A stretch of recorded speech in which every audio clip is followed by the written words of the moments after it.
Welcome back to the deep dive. Today we're looking at something pretty fascinating. It really feels like a future headline, doesn't it? This mix of faith, huge geography, and, well, advanced tech. It absolutely does. It's one of those moments that makes you kind of stop and rethink what a global organization even is now, in the mid-2020s. Yeah. We've got this one single stark announcement. It's official from a major denomination.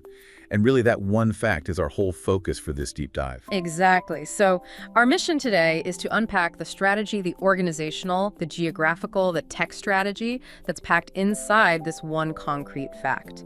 The Adventist South American Division has launched a new artificial intelligence system. And it's important to stress this isn't rumor. It's documented right there on their official channels, ANN, the Adventist News Network, and Adventist.news. Right. So this isn't some, internal memo leaked out. It's a global announcement. Carries the full weight of the church administration. So, okay, we know what AI launched in South America, but the why and the how, that's where the strategic analysis comes in. And that's the big question for you listening. Why is a global faith movement making what must be a huge investment in AI? And specifically, South America. What does that challenging location tell us about how these big global faith groups might operate in the future? Outreach, managing resources across the whole planet. It really is a fascinating puzzle. Spirituality meets deep learning. Let's start unpacking just how significant this is. Okay, let's focus right in on that core announcement. The Adventist South American Division launches a new artificial intelligence system. Just hearing that, the scale of commitment jumps out, doesn't it? It really does. We're kind of used to thinking of organized religion and, cutting-edge AI as totally separate worlds. The commitment level is huge. And the key word there, as you said, is division. Understanding that is, it's absolutely critical to getting the weight of this. Okay, so explain that. What does division mean in their structure? Right, so in the Seventh-day Adventist Church's global setup, a division isn't just like a local group or even a state-level conference. It's a massive regional administrative body. Think continental scale. It's the highest level right below the global headquarters itself. Wow, okay. And the South American Division specifically, that's one of their largest, right? In members and just sheer landmass. One of the very largest, yes. So thinking about what that means for budget, for strategy, it implies enormous responsibility and scale. Obviously. Huge scale. A division oversees, potentially hundreds of thousands of local churches, millions of members, and all the infrastructure that goes with it, hospitals, universities, publishing, community services, across an entire continent. So launching an AI system at that level. It means this isn't some small pilot program. This isn't a decentralized experiment run by a few keen people. This is core, it's operational, it's strategically approved, centrally funded, likely. And the geography. You mentioned the continent. South America, we're talking, 12 countries roughly? No. An incredible range of environments. Exactly. Everything from the Amazon rainforests, massive jungles, to the Andes Mountains, super high altitudes, plus these huge sprawling cities like Rio or Santiago. It's incredibly diverse. Which makes you think the geography must be a key reason for needing AI, right? How else do you coordinate across that? Precisely. I think the geography is probably a primary driver here. This administrative body, the division, has to unify its mission work across unbelievable variety. Just think about the languages. Right. Spanish and Portuguese are the big ones, obviously. Dominant, yes. But that's just scratching the surface. You've got countless local dialects, regional slang, and then potentially dozens, maybe more, indigenous languages. Think remote communities deep in Brazil or scattered along the Andes. So a standard translation tool just wouldn't cut it? Absolutely not. If this AI is really meant to serve everyone in the division, it needs incredibly nuanced multilingual capabilities built in from the ground up. Not just text translation, but understanding cultural context. That complexity alone tells you this is a sophisticated system. And then layer on the infrastructure challenges. You've got places like São Paulo, hyper-connected, fiber optics everywhere. And then the Amazon basin.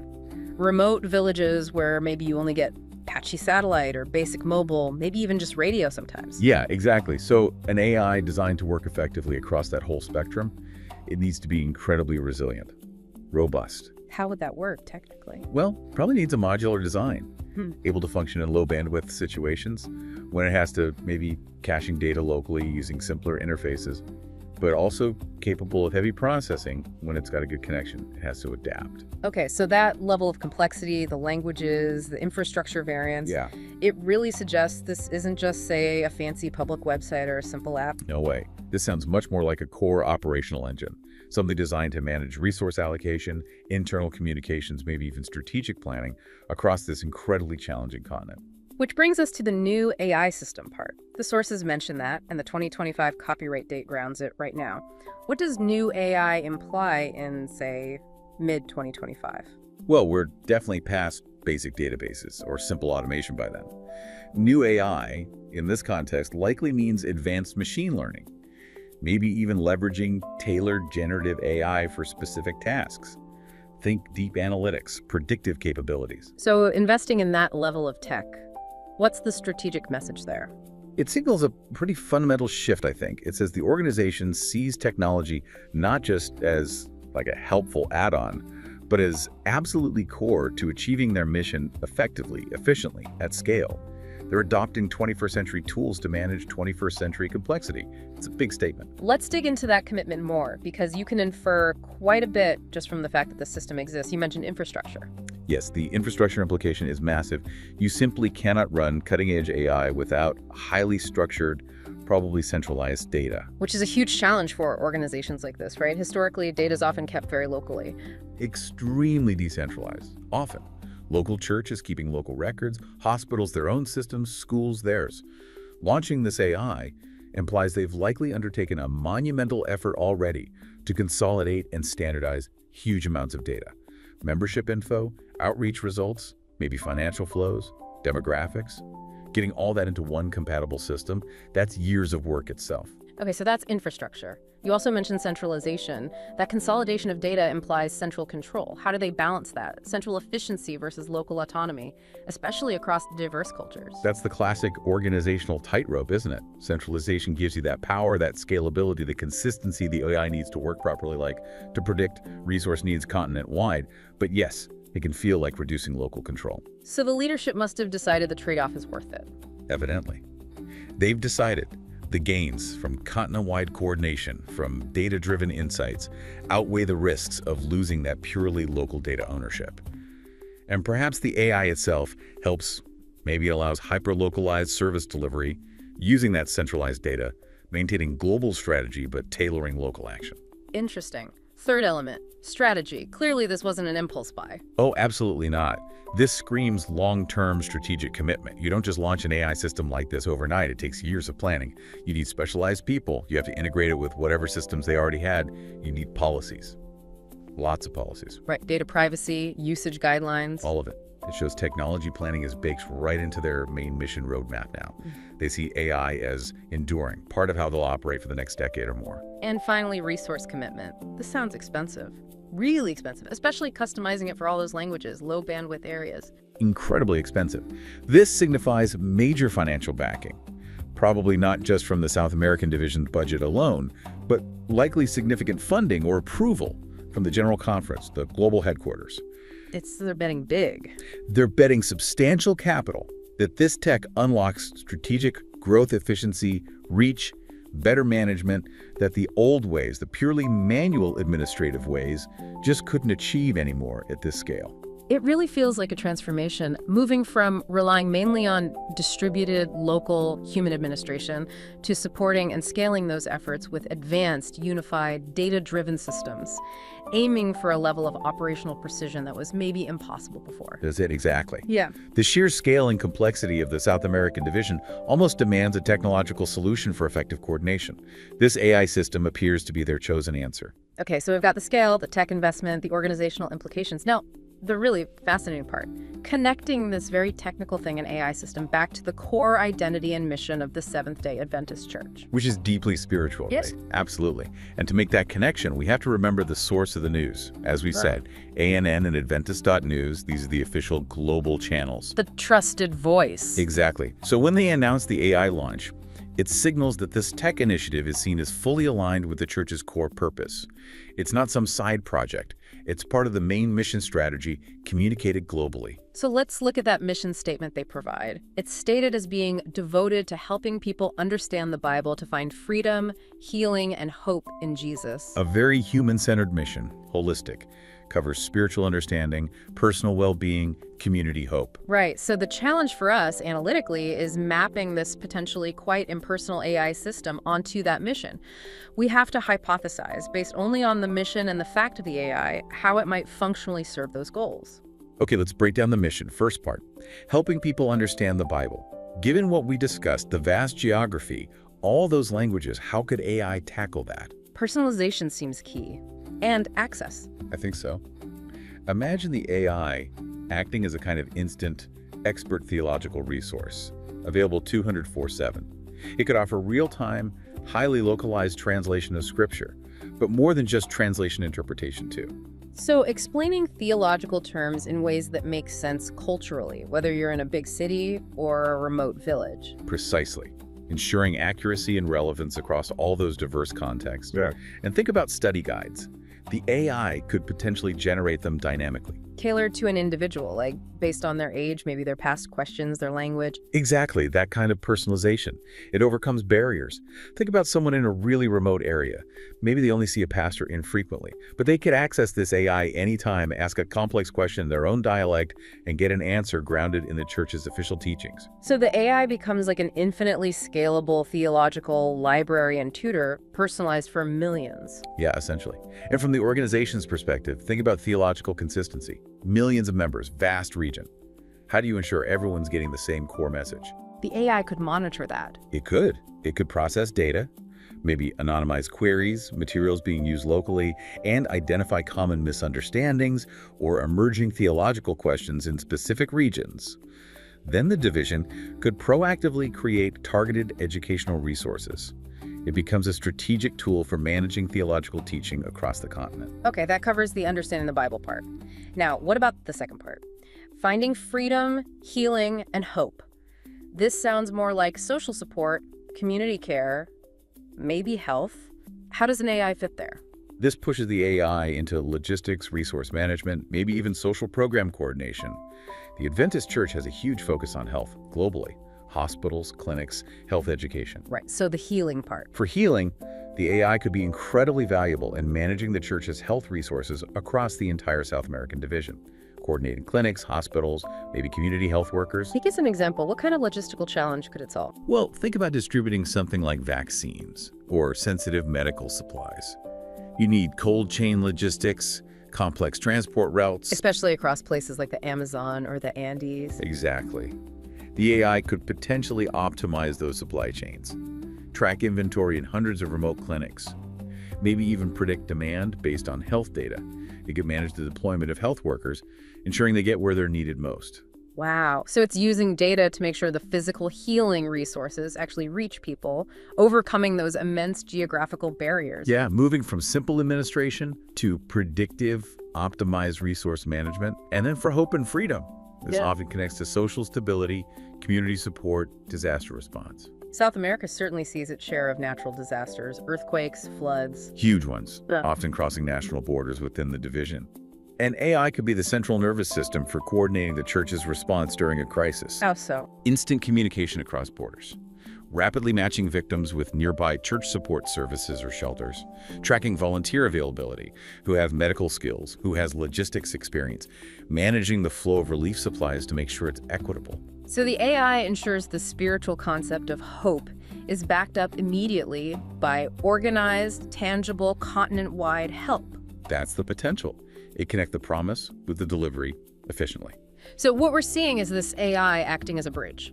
It doesn't replace the local pastor or the health worker or the volunteer. No, it supports them. It scales their efforts. Right. It handles the complex logistics, the data management, the coordination across vast distances using these modern borderless digital tools. So the human workers can focus more on the direct personal spiritual connections. That really seems to be the core strategic shift here.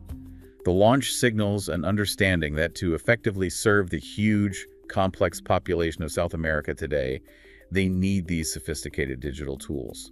The AI becomes a tool for scaling the mission, ensuring a consistent level of service despite the immense challenges of distance and diversity. Okay, this gets even more interesting when we look beyond the AI itself and into the metadata surrounding the announcement. You know, the copyright details, the physical address, and how they plan to cover this news. It reveals a lot about the control and communication strategy. It really does, because it lays bare the global structure, the lines of authority. The source clearly states the copyright holder is the General Conference Corporation of Seventh-day Adventists, Which is headquartered legally and operationally, not in South America, but in Silver Spring, Maryland, in the U.S. There's a full address, phone number. And that's a crucial piece of the puzzle. It tells you that this major specialized regional tech initiative in South America is being overseen, sanctioned, probably funded by the central global body headquartered thousands of miles away in the U.S. So execution might be local, day-to-day management might be in South America? But the ultimate strategic oversight, the legal framework, the big picture funding that's centralized globally. Which answers that question we had earlier about centralization versus local autonomy. It confirms this isn't just South America going rogue with a cool tech project. Exactly. This AI system is part of a coordinated global tech strategy. The General Conference, the top administrative body, setting the standards, providing the resources, and likely dictating the overarching policies for how this AI gets used. What does that global coordination achieve for them? Two main things, I think. First, standardization. It ensures the data being collected, the way the AI interacts, the services it provides, all align with the global church's norms and doctrines. Consistency. And second, Blueprinting. If they can make this work successfully in a place as complex and dynamic as South America. they have a model they can potentially roll out elsewhere. Africa, Asia, Europe. Precisely. South America becomes the high-stakes test case. Prove the concept here, refine it, and then you have a blueprint for scaling digital outreach globally. It's smart strategic planning. And the timing, that 2025 copyright date, it really plants a flag, doesn't it, saying we're doing this now. Right now. In the midst of all the rapid developments in generative AI, automation, they're not waiting around. They're integrating cutting-edge tech proactively, which suggests they either have serious internal expertise or they've partnered with some high-level external players. Okay, now let's pivot to the communication plan. The source mentions 3 specific formats from the Adventist News Network: ANN Video, ANN In-Depth, and ANN Profiles. That's quite deliberate. How are they using these to shape the narrative? It's a really well-thought-out, multi-layered approach designed to build understanding and trust with different parts of their global audience. Message control, but also transparency. Let's take ANN Video. Why video for an AI announcement? What does that achieve? Well, AI system can sound pretty abstract, maybe even intimidating. Video makes it concrete. It provides visual proof. Show, don't just tell. Exactly. They can demonstrate the interface, maybe show animations of data processing, or, crucially, feature a user interacting with it, successfully finding information, getting help. It makes the technology feel less alien, more tangible, more trustworthy for the average person.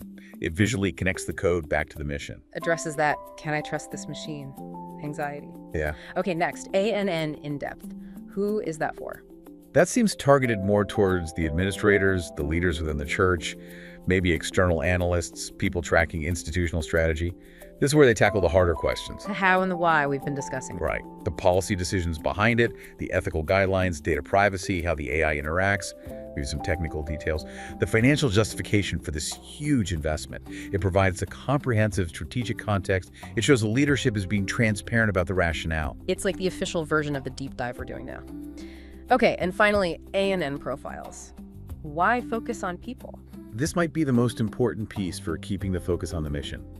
When you deploy automation, especially in a faith-based organization, there can be fear about technology replacing human roles or feeling impersonal. So the profiles put a human face on it? Exactly. They'll likely feature the people involved. Sure, maybe the engineers who built it, but more critically, the end users. The pastor in a small town whose administrative work is now easier, the community health worker who can coordinate care better, the church member in a remote area who feels more connected because of the AI's resources. It reassures everyone that the technology is just a tool. A tool to support the people doing the mission work, to enhance human connection, not to replace it. That's the key message they need to land. So combining those 3, the visual proof, the strategic deep dive, the human stories, it's a very sophisticated way to communicate this major technological shift to a massive, diverse global audience, managing the change carefully. Absolutely. It ensures the narrative stays focused. The mission comes first. The technology serves the mission. textbook organizational change communication, really. Hashtag, tag, outro. Well, this has been quite a journey, hasn't it? Really digging into this convergence of global faith, sprawling geography, and pretty advanced technology. I think the big takeaway for me is just the level of strategic thinking involved. Yeah. We're seeing a major global faith organization through its South American division making a very deliberate strategic move into AI. And it's clearly linking those complex regional needs, we talked about language, logistics, infrastructure, directly back to their core global mission of outreach. It really feels like a signpost for the future, doesn't it? This launch, announced globally from a U.S. HQ, for this incredibly demanding South American region, it tells you how major organizations might need to grow from now on. Meaning, it relies on that blend. Centralized planning, global standards, significant investment from the top, but combined with really robust tech-powered deployment tailored to specific regional needs. They're using the best tools available in the mid-2020s to optimize how they deliver their mission. Global strategy enabled by tech, delivered locally. It's that bridge again. Precisely. And, that leads us to a final thought, something for you, the listener, to mull over. Okay. We've established their core mission is about understanding the Bible, finding hope, healing. Traditionally, the help involved in that was deeply human, right? A pastor guiding someone, a doctor caring for a patient face to face. Yeah, very personal. So if this new AI system is designed, potentially, to offer incredibly personalized, instant, theologically sound guidance, and maybe even efficient coordination of care on a massive scale, how does that automated system start to change the very definition of help or discipleship within a religious context? That's a profound question. Does the efficiency, the personalization, the sheer scale of the AI, does it subtly shift our reliance? Maybe away from the sometimes messy, limited human connection towards the predictable, always available automated answer. It's the tension, isn't it? As these systems weave into every part of life, even our spiritual lives, we gain incredible capabilities. But what, if anything, do we risk losing in that essential human-to-human element? That's a big question this kind of technological leap forces us to confront. Definitely food for thought. A lot to think about there. Indeed. And that wraps up our deep dive into the Adventist South American Division's new AI system. Thanks so much for joining us. Until next time.